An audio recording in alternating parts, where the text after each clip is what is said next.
Hello, मेरा नाम है गौरव और हम लोग 10th के भी चैप्टर 4 क्वाड्रेटिक इक्वेशन को समझेंगे कि क्या है क्वाड्रेटिक इक्वेशन और उसमें क्या क्या कुछ पढ़ना है हम लोग को। 3 चैप्टर ऑलरेडी हो चुके हैं, है ना। सो क्वाड्रेटिक इक्वेशन क्या होता है?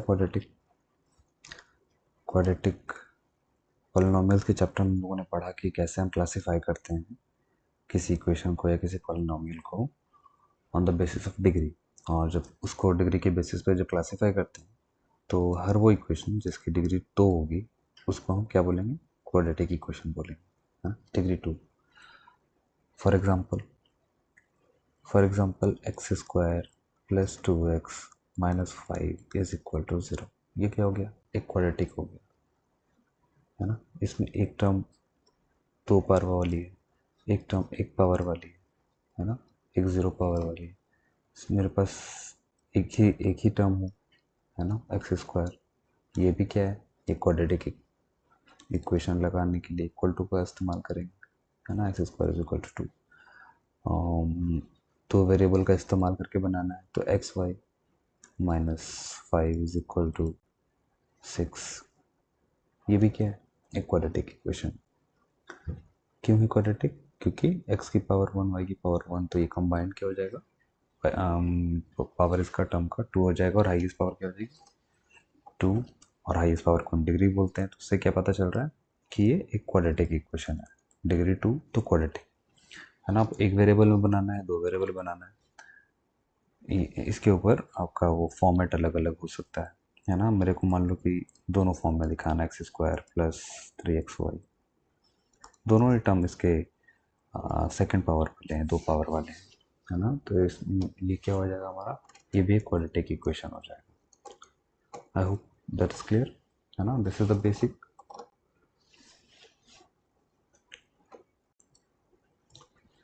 The next is standard form of a quadratic equation. हाँ, standard form of quadratic equation जो हम पढ़ रहे हैं अभी, है ना, उसमें हम वन वेरिएबल पढ़ रहे हैं। कैसे पढ़ रहे हैं? वन वेरिएबल, एक वेरिएबल।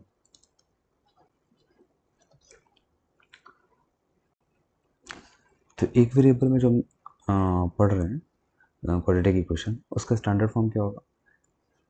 2 पावर वाला जो टर्म है उसका कोफिशिएंट उसके साथ होगा, एक सिंगल पावर वाला और एक कांस्टेंट, है ना। तो coefficient with the second power plus coefficient with the one first power and a constant term. This will form a standard quadratic equation. This will form a standard quadratic equation. I hope it clear है ना। ये छोटा chapter है, इसमें ज़्यादा time नहीं लगेगा। Basics already हम लोग को पता है पहले से। आपको अलजेब्रा का जो भी बेसिक कंसेप्ट है वो सारा कुछ देखना है तो आप पॉलिनोमियल का वीडियो देख सकते हो, उसमें आपको आइडिया लग जाएगा।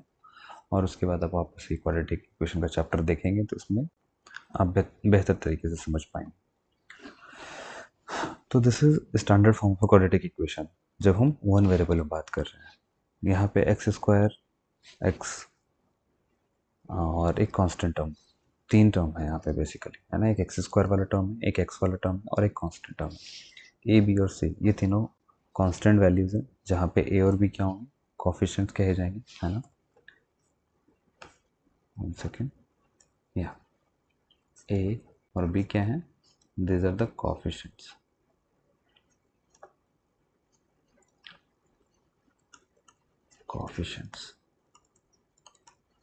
And what is C? C है हमारा कांस्टेंट टर्म, ठीक है ना। जो स्टैंडर्ड फॉर्म है हमारा उसमें सारी जो टर्म्स है वो पॉजिटिव साइन के साथ लिखे गए। तो अगर मेरा मान लो स्पेसिफिक क्वेश्चन है, suppose -2x² plus 5x minus 7 या इक्वल टू 7, तो आप इसको स्टैंडर्ड फॉर्म में लाने के लिए क्या करोगे? सबसे पहले सारी भी चीज़ें आप लेफ्ट हैंड साइड पे ले आओगे ताकि राइट हैंड साइड में केवल 0 हो। तो आपका इक्वेशन कुछ बन जाएगा -2x² plus 5x minus 7 is equal to 0, ठीक है। अब इसको आप स्टैंडर्ड फॉर्म से कंपेयर करेंगे तो यहाँ से आपको क्या पता चलेगा, a is the coefficient of X square, जो यहाँ पे एक्स स्क्वायर है उसका कोफिशिएंट -2 है तो a will be -2, b is the coefficient of x, तो यहाँ पे x के साथ जो कोफिशिएंट है that is +5, and c is the constant term, c is -7, है ना। आप इसको रीअरेंज करके नहीं लिखते, अगर यहीं से सारा कुछ बात कर लेते तो आपको लगता है कि c की वैल्यू 7 है, और फिर उसके अकॉर्डिंग क्वेश्चन में आप अगर आगे बढ़ोगे तो वहाँ पे गलती होने के चांसेस हैं। तो आपका काम क्या है, सबसे पहले स्टैंडर्ड फॉर्म में किसी भी क्वेश्चन को कन्वर्ट कर लो, उसके बाद उसके अकॉर्डिंग आप कंपेयर करो एंड फिर आगे बढ़ो।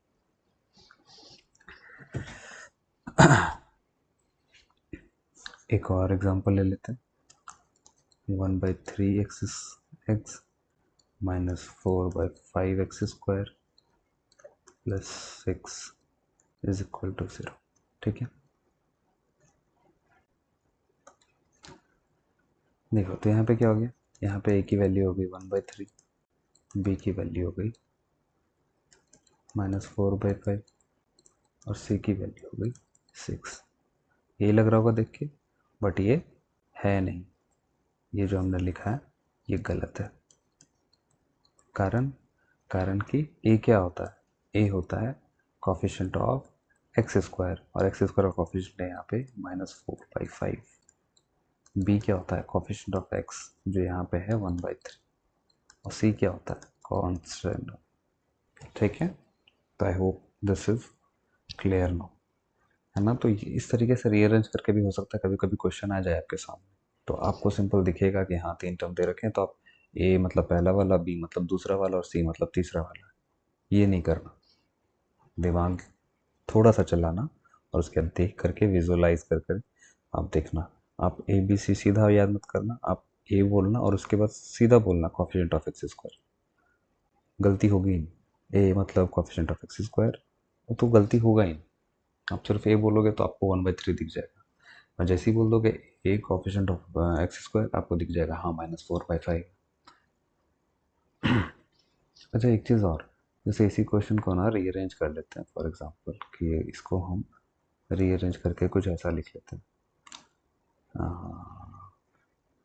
एलसीएम लेकर के, चलो मैं यहाँ पे इसको क्लियर कर दे रहा हूँ।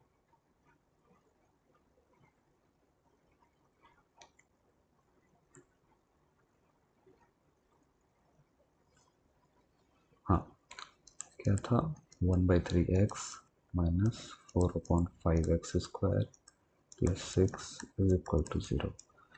इसको एलसीएम लेके अगर सिंप्लीफाई कर लो तो एलसीएम कुछ आ जाएगा 15, तो it will be like 5x minus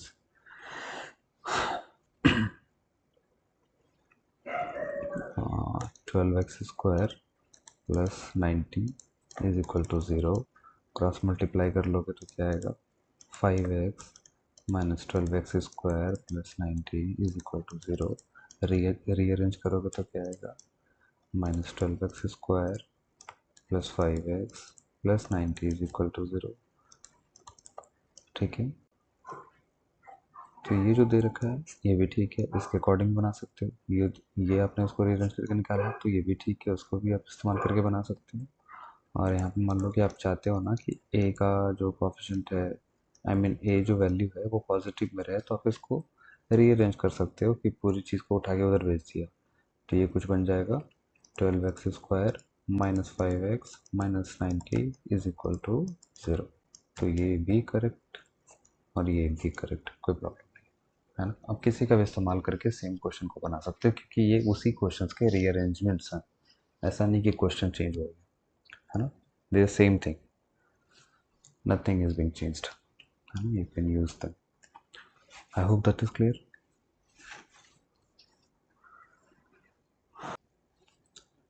तो हमारा नेक्स्ट टॉपिक है सॉल्विंग द क्वाड्रेटिक इक्वेशन, है ना।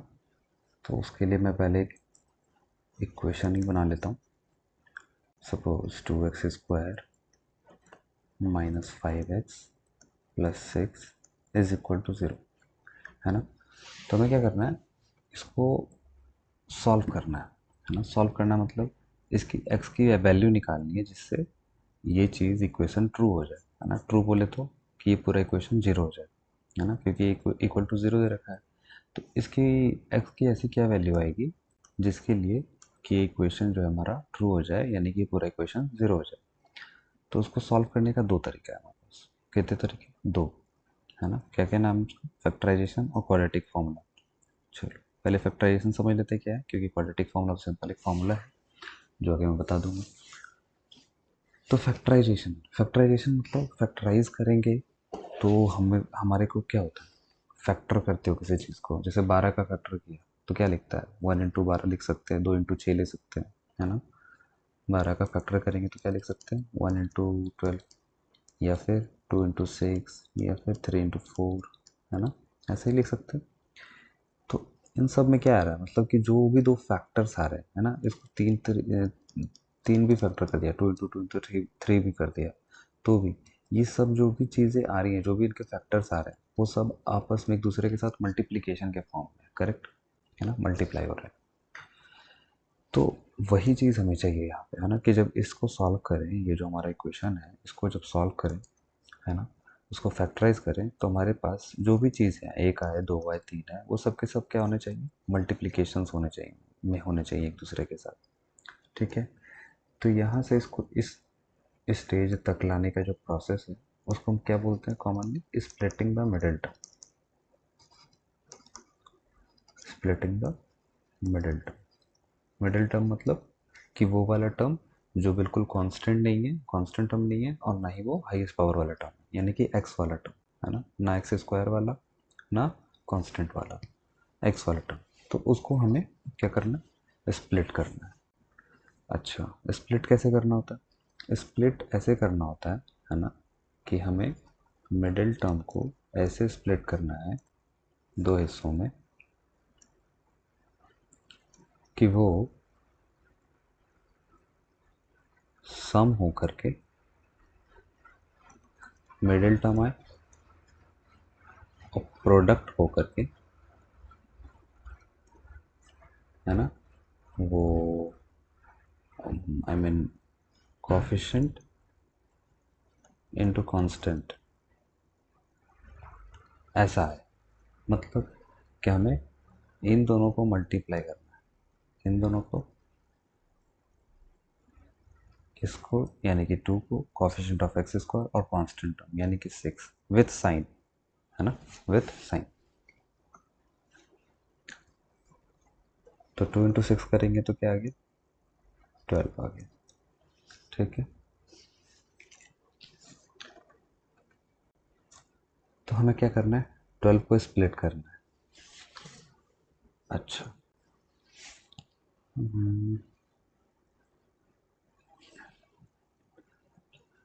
मैं एक काम कर रहा हूँ यहाँ पे, 6 को हटा करके, 1 सेकेंड,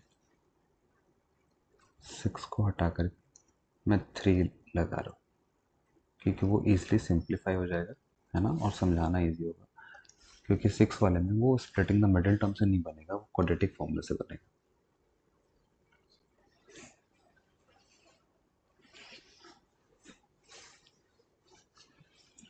तो हमें क्या करना है, हमें इस 2 इंटू 3 यानी कि जो वैल्यू आ रही है दैट इज 6, तो उस 6 को हमें स्प्लिट करना है। क्या करना है, स्प्लिट करना है। ऐसा स्प्लिट करना है कि उनका समेसन, उनका सम करने पे 6 आए। मैं क्या बोल रहा हूँ, सम करने पे -5 आए, सॉरी, और प्रोडक्ट करने पे 6 आए, +6। अच्छा, तो 6 को जब ब्रेक डाउन करेंगे दो हिस्सों में, तो वो क्या क्या हो सकता है, वो हो सकता है 1 और 6, है ना, वो हो सकता है 2 और 3, वो हो सकता है -1 और -6, वो हो सकता है -2 और -3, है ना, क्योंकि हमें +6 चाहिए, है ना, +6 चाहिए प्रोडक्ट में। तो प्रोडक्ट में +6 चाहिए, तो हमारे दोनों जो हिस्से हैं, जो दो पार्ट बन रहे हैं ब्रेक होके, जो स्प्लिट होके दो हिस्से बन रहे हैं, उन दोनों में नेगेटिव होगा तो अल्टीमेटली प्रोडक्ट में पॉजिटिव आ जाएगा। तो हमें उससे कोई प्रॉब्लम नहीं है ना। अब हमें ये देखना है कि सम करने पे -5 किस में आ रहा है। क्या 1 + 6 करने पे -5 आएगा? नहीं आएगा। 2 और 3 वाले में +5 आएगा, हमें -5 चाहिए। माइनस हो -6 में -7 आएगा, हमें -5 चाहिए। -2 और -3 में -5 आएगा, तो हमारा काम बन जाएगा। तो हम उसे स्प्लिट कैसे कर रहे हैं? हम उसे कुछ इस तरीके से स्प्लिट कर रहे हैं, 2x² -2x -3x +3 is equal to 0। अब क्या करना है? सिंपली जो भी चीज़ें कॉमन आएगी वो कॉमन ले लो पहले दूसरे टर्म्स में से, and same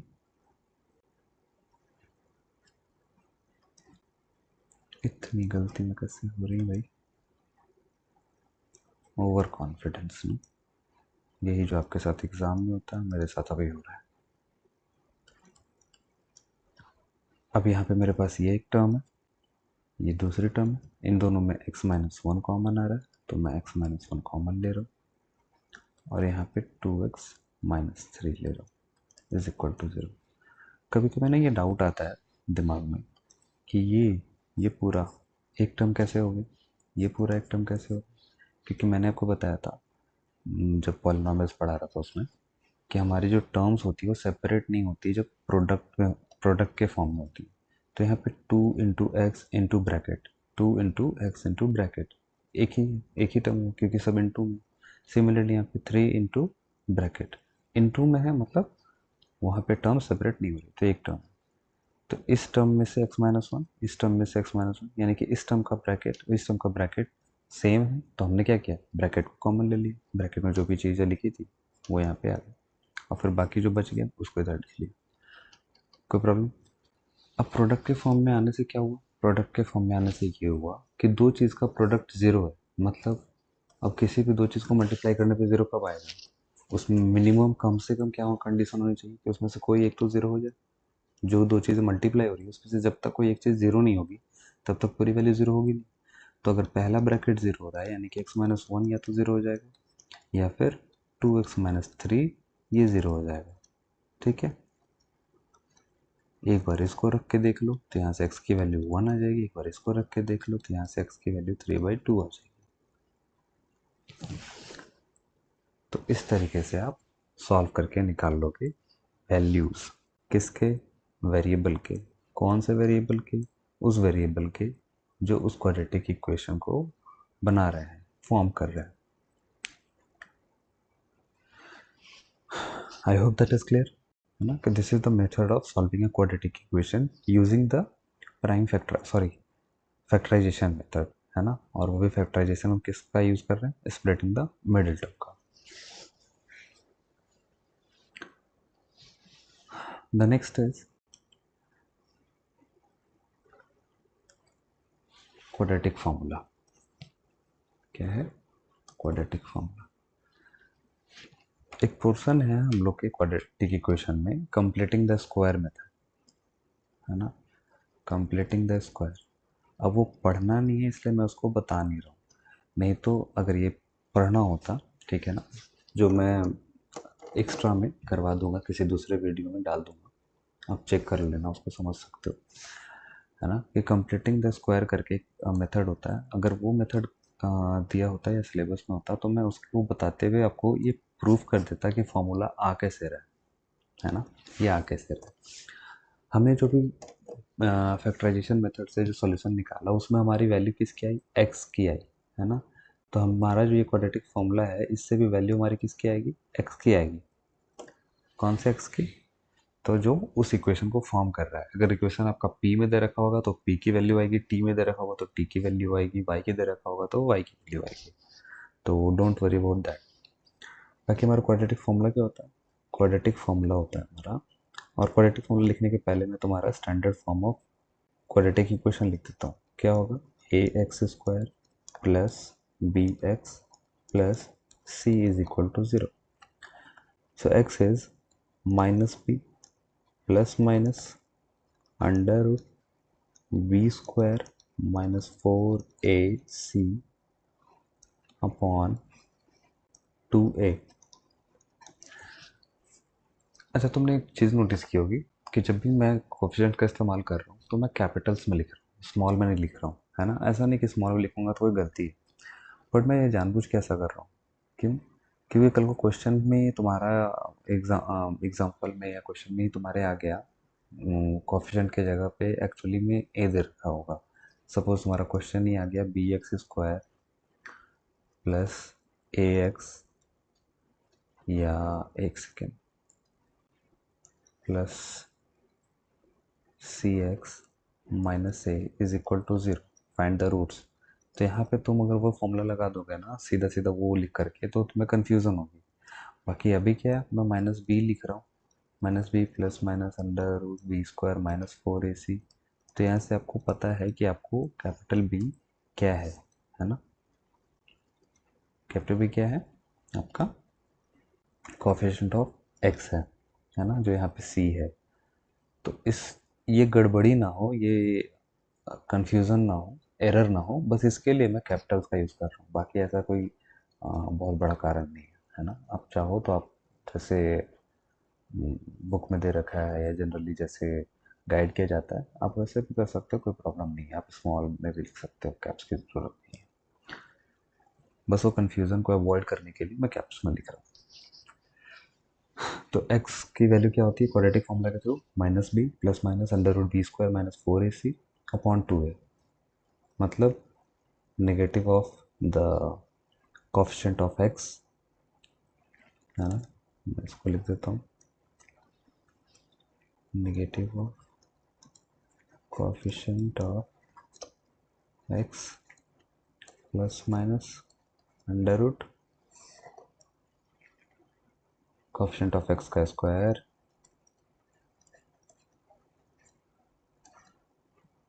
minus 4 times coefficient of x square into constant term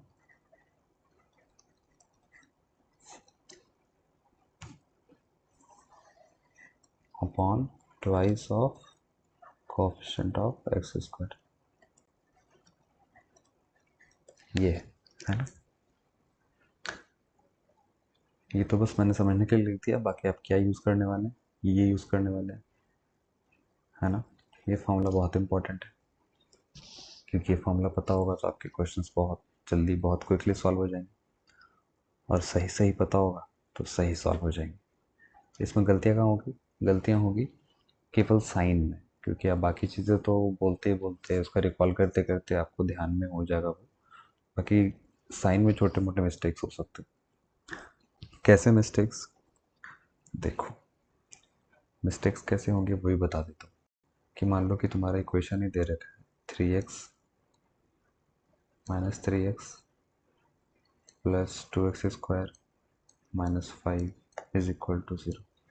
तो x निकालने के लिए क्या करो, माइनस बी, ठीक है, माइनस बी। बी क्या है इसमें, बी यहाँ पे है -3। तो आप -3 रखोगे, ऐसा नहीं कि सीधा माइनस बी की जगह पे -3 आएगा, ये ध्यान रखना, बस यही मिस्टेक हो सकता है। Plus minus under root B का square -4 into A into C, C भी रखोगे आप, सारा कुछ रखोगे आप साइन में बेसिकली, ठीक है, अपॉन 2 इंटू ए। बस this is how you solve and get your answers. I hope that is clear, है ना। तो आपने दोनों मेथड समझ ली, एक फैक्टराइजेशन जिसमें हम स्प्लिटिंग द मिडिल टर्म का इस्तेमाल करेंगे, और दूसरा क्वाड्रेटिक फॉर्मूला।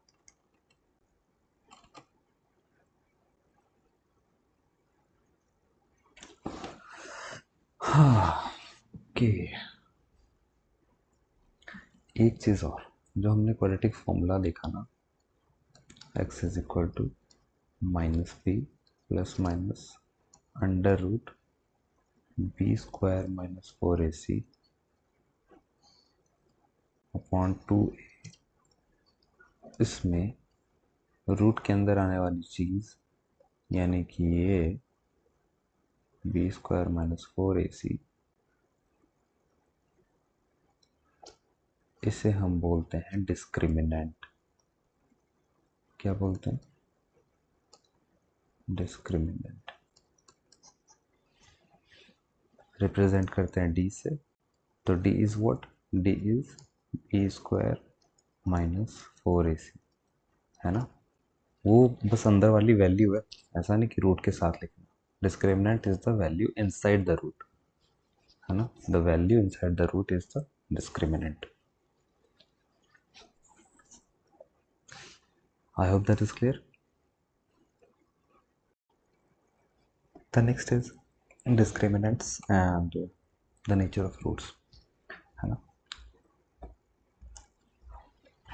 तो जो हम रूट्स निकाल रहे थे, यानी कि x की जो वैल्यूज निकाल रहे थे, उसका फॉर्मूला क्या था? x is equal to minus B plus minus under root B square minus 4ac, जिसको मैं डायरेक्टली डी लिख रहा हूँ, अपॉन 2a, है ना। यहाँ पे डी क्या है? Discriminant, the value of which is B square minus 4ac, ठीक है। This is discriminant. अच्छा, अब इसके बेसिस पे हम नेचर ऑफ रूट समझेंगे। नेचर ऑफ रूट्स मतलब कि रूट्स का नेचर कैसा होने वाला है, रूट्स कैसे होने वाले हैं। अब क्योंकि डिस्क्रिमिनेंट क्या है, बी स्क्वायर माइनस 4ac है, तो एक वैल्यू होने वाली है, तो ये वैल्यू या तो 0 से बड़ी होगी, या तो 0 के बराबर होगी, या तो 0 से छोटी होगी, यानी कि नेगेटिव। अब रूट के अंदर है ये डी, है ना, रूट के अंदर है। अगर रूट के अंदर कोई चीज़ होती है, फॉर एग्जांपल रूट ए, तो इसका मतलब क्या होता है? इसका मतलब ये होता है कि ए किसको स्क्वायर करने पे मिला, है ना, हमें वो कौन सी चीज़ रही होगी जिसको स्क्वायर करने पे ए आया है, ठीक है। अब ये बताओ, क्या ये पॉसिबल है कभी कि किसी को भी स्क्वायर करने पे निगेटिव है ना? कभी नहीं पॉसिबल है। हमने रियल नंबर्स के चैप्टर में इसके बारे में अच्छी खासी चर्चा भी की थी, है ना, कि ये चीज़ पॉसिबल नहीं है।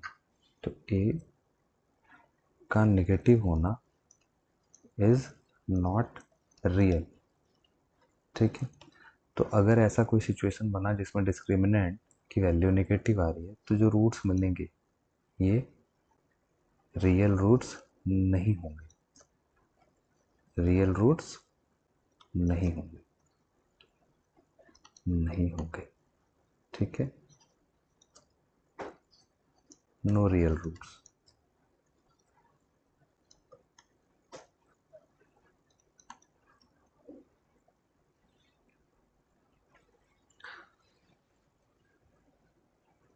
अगर रूट के अंदर वाली जो वैल्यू है, यानी कि डिस्क्रिमिनेंट की वैल्यू 0 है ना, तो इसका मतलब क्या हुआ? इसका मतलब ये हुआ कि माइनस बी में हम प्लस माइनस कुछ नहीं कर रहे, मतलब सिंपली जो हमारा रूट आएगा वो क्या आ जाएगा? X is equal to minus B by 2,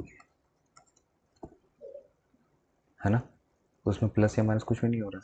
तो यहाँ पे रूट्स तो आएंगे और वो रूट्स रियल भी होंगे, बट वो इक्वल होंगे, क्योंकि एक क्वाड्रेटिक इक्वेशन के दो रूट्स होने चाहिए, लेकिन एक ही वैल्यू आएगी तो दोनों के दोनों रूट्स सेम होंगे, रियल एंड इक्वल रूट्स।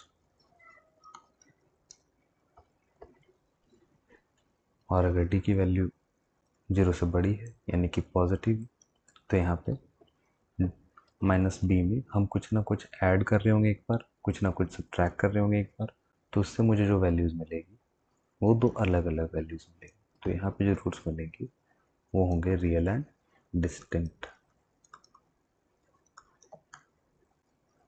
ठीक है, एनी प्रॉब्लम? क्लियर है? तो ये हो गया आपका डिस्क्रिमिनेंट और उसके बेसिस पे हमारा रूट्स का नेचर, है ना, कि डिस्क्रिमिनेंट को आप देख के डायरेक्टली बता दोगे कि हाँ उसके रूट्स कैसे आने वाले हैं, वो रियल है भी कि नहीं, रियल है तो क्या डिस्टिंक्ट है कि नहीं, इक्वल ही नहीं ना रह जाए, मतलब जैसे भी they'll get to know on the basis of the values of the discriminant. I hope that is clear. Next है हमारा question, the altitude of a right triangle is 7 centimeter less than its base. तो सबसे पहले question को पढ़ के क्या पता चल रहा है कि एक राइट एंगल ट्रायंगल है? ये तो लाइन सीधी नहीं खींच रही यार। चलो मान लो कि ये राइट एंगल ट्रायंगल है, लग रहा होगा थोड़ा थोड़ा, तो मान लेते हैं कि ये राइट एंगल ट्रायंगल है, ठीक है। तो एल्टीट्यूड हम इसमें इसको बोल दे रहे हैं एल्टीट्यूड, किसको नाम देते हैं ट्रायंगल का? ए बी सी, सॉरी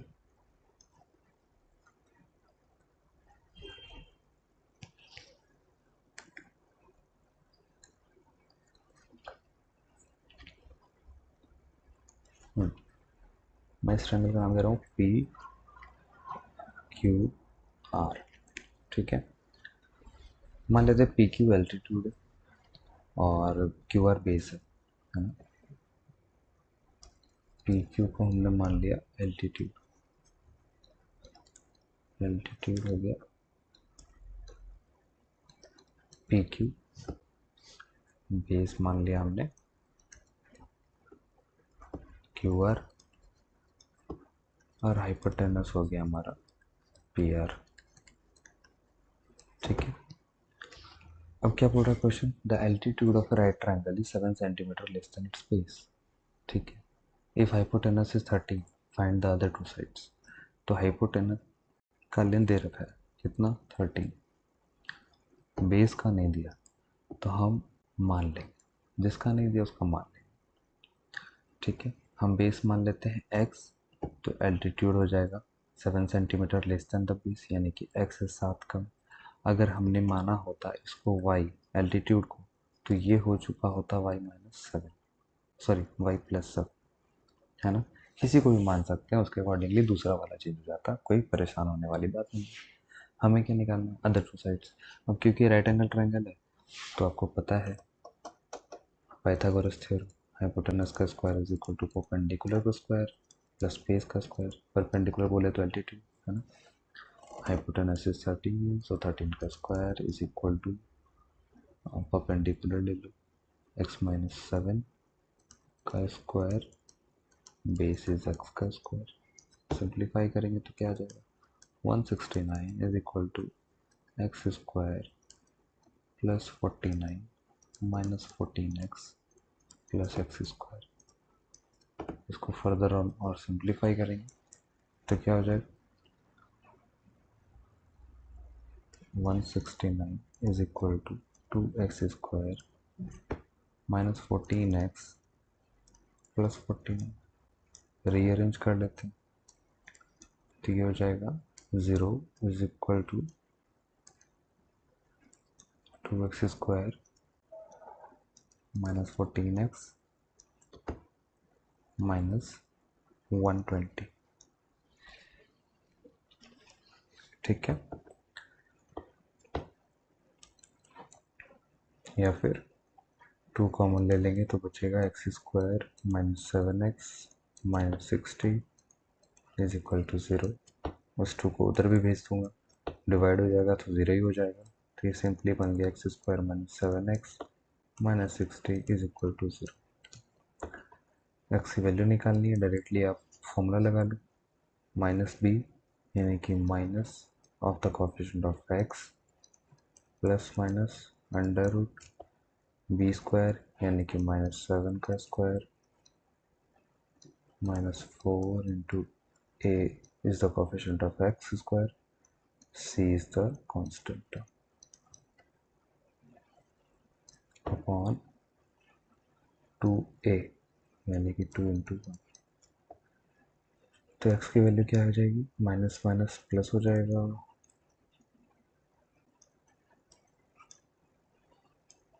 7 का स्क्वायर नेगेटिव 49 और ये हो जाएगा आपका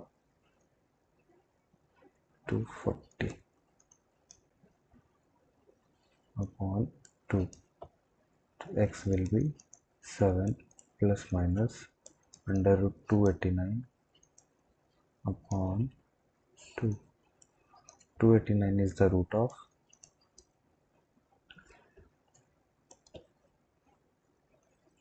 289 is the root of 17, तो 7 प्लस माइनस 17 अपॉन 2। ठीक है,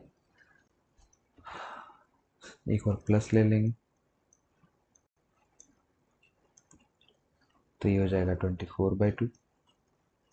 एक बार माइनस ले लेंगे तो ये हो जाएगा माइनस 10/2। एक बार 12 और एक बार माइनस 5, क्योंकि x हमारा क्या था, बेस था, लेंथ नेगेटिव में नहीं हो सकती, इसलिए नेगेटिव वाली वैल्यू यानी कि -5 को मैं कैंसिल आउट कर रहा हूँ। एक कारण होना चाहिए मेरे पास, उसको नहीं कंसिडर करने का, वो कारण है मेरे पास। तो x की वैल्यू आ गई मेरी 12। ठीक है, उसको आप इक्वेशन में कहीं और पुट कर लेंगे तो उससे आपको y की वैल्यू मिल जाएगी। या y तो सिंपली उससे 7 कम था, तो 12 माइनस 7 कर लेंगे तो 5 आ जाएगा, है ना। तो base is 5 and altitude, sorry, base is 12 and altitude is 5 centimetre. I hope that is clear, है ना। तो इस तरीके से आपको क्वेश्चंस करने हैं।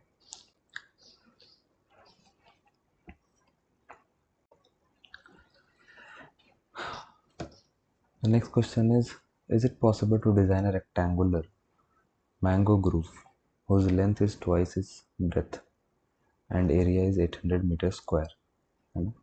If so, find its length and breadth.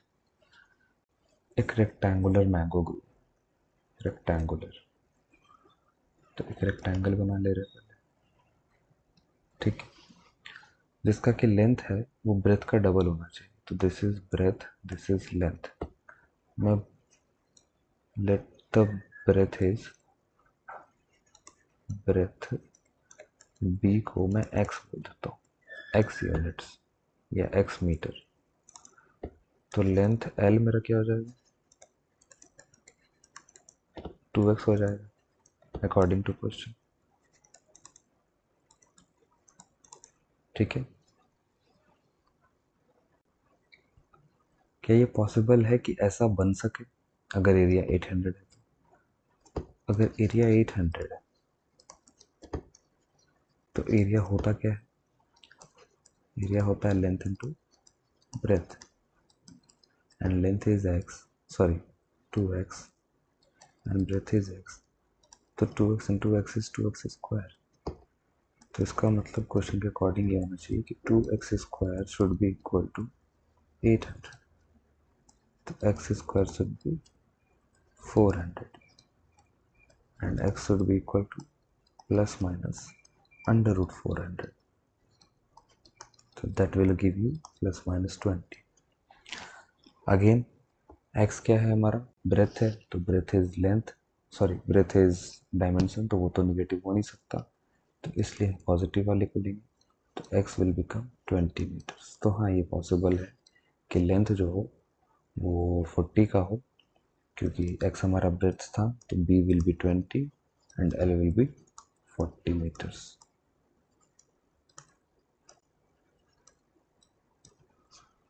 ठीक है ना, तो इट इज पॉसिबल। क्यों पॉसिबल है, सॉल्व करके हमने देखा कि हाँ उसके एग्जिस्टेंस में कोई प्रॉब्लम था क्या, नहीं, बिल्कुल कोई प्रॉब्लम नहीं था, तो यह इट इज पॉसिबल। तो ये डिज़ाइन किया जा सकता है, एक ऐसा रेक्टेंगुलर मैंगो ग्रुप जिसका कि लेंथ उसके ब्रेथ से डबल है और area 800। I hope that is clear. The next mastermind quest is for you. Solve it and share it to me on WhatsApp and get a report. All the very best. I hope आपको समझ में आएगा ये chapter, कोई problem नहीं हुई होगी। Comparatively थोड़ा छोटा चैप्टर है ना। अगर कोई भी डाउट हो आप कमेंट्स में मेरे को बताओ, है ना, just let me know, I will help you out and all the very best. Keep studying, keep enjoying, bye bye.